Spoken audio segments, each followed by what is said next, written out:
Good evening, class. Welcome to the third session of our first module. In our previous discussions, we explored the fundamental roles of customs: control, revenue, facilitation, and security, and the grand institutional architecture led by the World Customs Organization, WCO, and the World Trade Organization, WTO. Today, we are going to zoom in. We are moving from the who to the what. We will be dissecting the specific international conventions and standards that form the operating system of global trade. These are not just abstract legal texts. They are the practical rule books that determine whether a shipment of electronics entering Miami International Airport clears in hours or gets stuck for weeks. We will analyze this framework in layers, starting with the broad multilateral rules of the WTO, moving to the technical customs instruments of the WCO, and finally looking at operational programs like the Authorized Economic Operator, AEO, and real-world reforms, such as the recent 2026 customs overhaul in Mexico. Let us begin with the bedrock of the multilateral trading system, the agreements under the World Trade Organization. The grandfather of them all is the General Agreement on Tariffs and Trade, or GATT. Originally adopted in 1947 and updated in 1994, the GATT is the Constitution of Commerce in Goods. For a customs professional, several articles here are non-negotiable. Article 1 establishes the most favored nation treatment, meaning you cannot discriminate between identical products coming from different trading partners. Article 5 is crucial for logistics hubs like Miami because it guarantees freedom of transit, ensuring goods can move through a territory without unnecessary delays or duties. Article 7 sets the ground rules for customs valuation, mandating that duties be based on the actual value of goods, not arbitrary figures. Finally, Article X requires transparency. All laws and regulations must be published promptly so traders know the rules of the game. While GATT covers goods, we must not ignore the General Agreement on Trade in Services, or GATS. You might ask, why does a customs officer care about services? The answer lies in the intersection of services and physical borders. The GATS defines 4 modes of supply. Mode 1 is cross-border trade, like digital services, which challenges customs to think about digital taxation. Mode 4 involves the movement of natural persons, like a technician flying in to repair specialized machinery. This requires coordination between customs for the temporary admission of the tools and immigration authorities for the technician's visa. Thus, GATS translates commercial obligations into operational border procedures. Next, we have the TRIPS agreement, or trade-related aspects of intellectual property rights.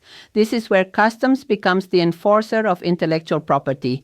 TRIPS mandates that members have procedures to stop counterfeit goods at the border. If a shipment of fake designer handbags arrives at Port Miami, it is TRIPS that empowers and obligates customs authorities to detain those goods upon reasonable suspicion of infringement. This role is critical for protecting consumer safety and brand integrity, requiring customs to balance rapid trade with the protection of rights. Perhaps the most transformative agreement for modern operations is the Trade Facilitation Agreement, or TFA, which entered into force in 2017. Unlike previous agreements that focused on tariffs, the TFA focuses on red tape. It is the first multilateral agreement specifically designed to speed up the movement and release of goods. It obliges countries to publish information, issue advance rulings on classification and origin, and establish a single window for submitting documentation.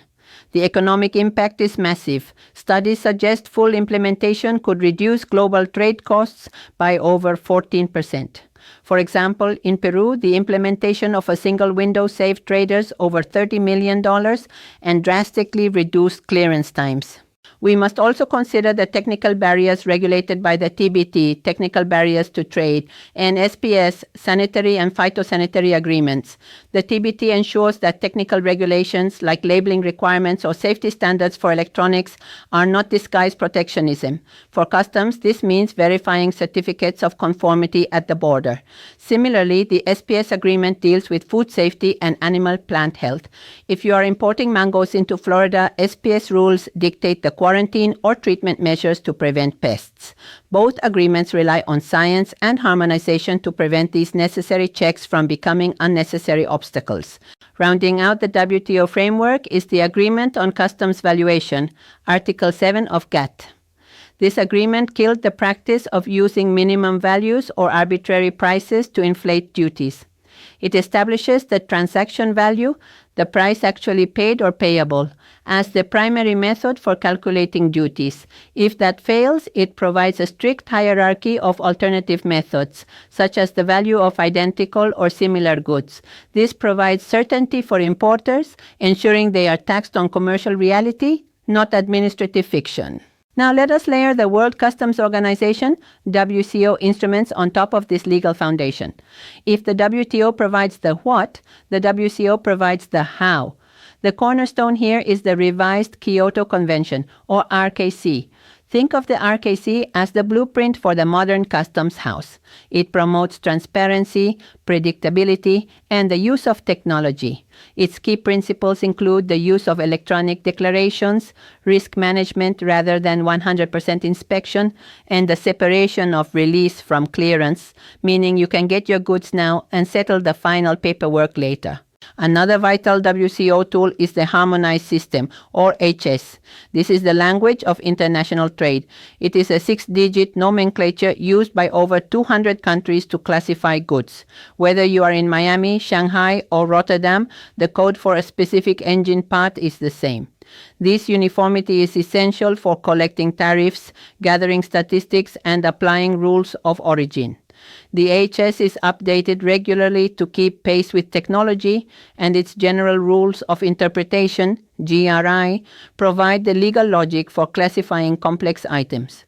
In response to the security challenges of the 21st century, the WCO developed the SAFE framework of standards. This framework rests on 3 pillars: customs to customs cooperation, customs to business partnerships, and customs to other agencies coordination. The most visible outcome of SAFE is the Authorized Economic Operator, or AEO program. An AEO is a trusted trader, an importer, exporter, or carrier who has proven their security and compliance standards are robust. In exchange, they get the VIP treatment, fewer inspections, priority clearance, and simplified procedures. It is a win-win. Customs can focus resources on high-risk unknown entities, while compliant companies move goods faster. Let's look at how these concepts translate into the real world through operational programs and reforms. The implementation of single-window systems is a prime example. Recommended by the UN and WCO, a single window allows a trader to submit all import, export, and transit-related regulatory requirements to a single electronic entry point. We have seen successful cases in our region. Costa Rica's single window centralized and digitized procedures, incorporating electronic payments and common data models, which improved efficiency significantly. Finally, we must look at the principles of harmonization, transparency, and predictability that bind all these instruments together. Harmonization prevents the chaos of every country having different forms and rules. Transparency ensures that regulations are accessible, preventing corruption and error. Predictability allows businesses to plan, knowing that the rules applied today will be the same tomorrow. A concrete and very recent example of these principles in action is the reform of the Mexican customs law, effective as of January 2026. This reform is a case study in modern alignment with international standards. It mandated the total digitalization of customs processes, implementing electronic files for every operation. It strengthened controls by increasing fines for undervaluation and incorrect declarations, directly enforcing the WTO valuation agreement. It also created a customs council to oversee authorizations, enhancing institutional governance. This shows how a major trading partner of the United States is using the very frameworks we discussed, digitalization, control, and transparency, to modernize its borders. In conclusion, the international legal framework is a layered system. The WTO agreements set the binding rules for tariffs, valuation, and intellectual property. The WCO instruments provide the technical standards for classification and procedures. Operational programs like AEO and Single Windows bring these standards to life, reducing costs and times for traders. As future professionals, your mastery of these conventions, knowing when to cite the HS for classification or the TFA for delay disputes, will be your greatest asset in the complex world of global logistics. Thank you.